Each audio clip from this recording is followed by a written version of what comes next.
Singapura sebut Tiongkok tidak berani konfrontasi langsung dengan Indonesia.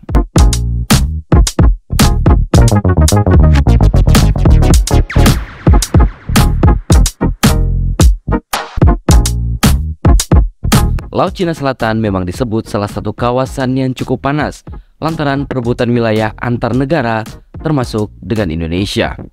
Bahkan belum lama ini sempat terjadi ketegangan antara Malaysia dengan Tiongkok karena alasan pelanggaran wilayah udara Malaysia.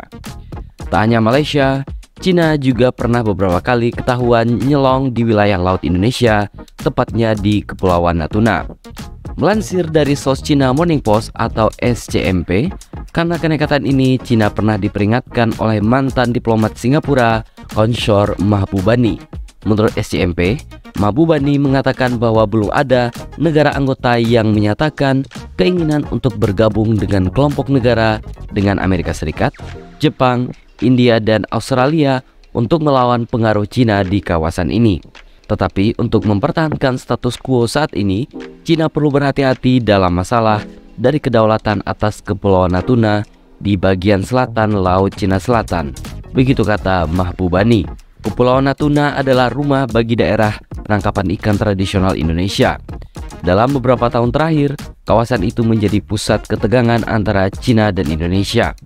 Penjaga pantai Indonesia telah berulang kali mendeteksi kapal penangkap ikan Cina yang dikawal oleh kapal penjaga pantai. Mereka melanggar zona ekonomi eksklusif 200 mil laut di sekitar Kepulauan Natuna.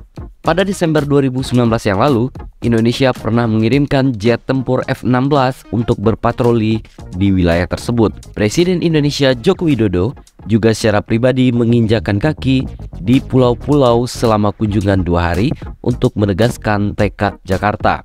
Pada Januari tahun yang lalu, sebuah kapal penelitian Cina muncul di perairan Indonesia. Kapal itu tidak menyalakan perangkat navigasi dan bertindak mencurigakan. Cina telah mengklaim bahwa perairan di sekitar Kepulauan Natuna adalah daerah penangkapan ikan tradisionalnya dan menyatakan kesediaannya untuk menyelesaikan perbedaan melalui negosiasi bilateral. Jakarta menegaskan klaim Cina tidak berdasar dan tidak memiliki alasan untuk bernegosiasi. Menurut para ahli, Cina menargetkan perairan di sekitar Kepulauan Natuna Indonesia dengan alasan wilayah ini tumpang tindih dengan apa yang disebut dengan zona ekonomi eksklusif dari Kepulauan Truong Sa Vietnam yang diduduki oleh Tiongkok.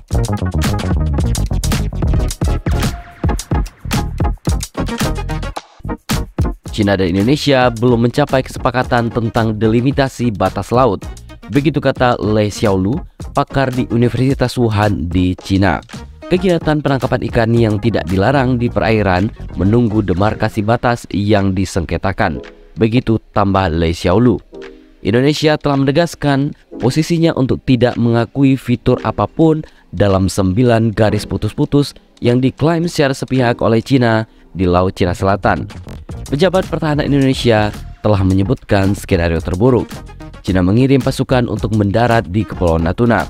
Itulah sebabnya Indonesia terus-menerus mengerahkan kapal perang, jet tempur, dan peralatan pengintai berpatroli di wilayah sekitar Nusantara. Sementara Indonesia secara aktif memobilisasi angkatan lautnya untuk berpatroli. Ada alasan untuk khawatir bahwa Cina akan terus mengambil tindakan pemaksaan di wilayah yang disengketakan.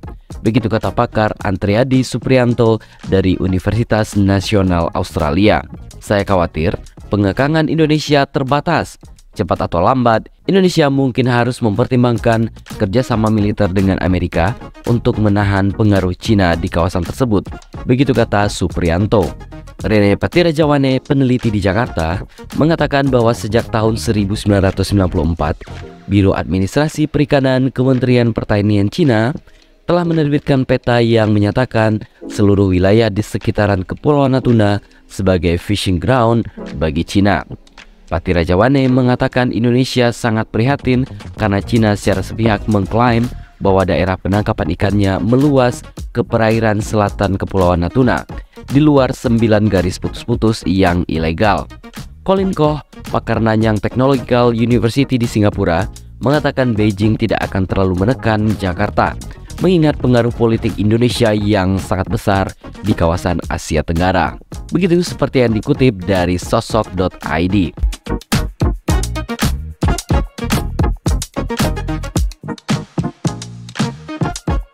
Dari berita ini, kita mesti bangga dengan adanya daya tawar strategis Indonesia di kawasan regional yang menjadikan negara lain tidak akan berani secara sempoyongan melakukan hal-hal yang akan mengganggu kedaulatan Indonesia karena dampak yang ditimbulkan dari konfrontasi langsung ataupun permasalahan dengan Indonesia amatlah fatal nantinya.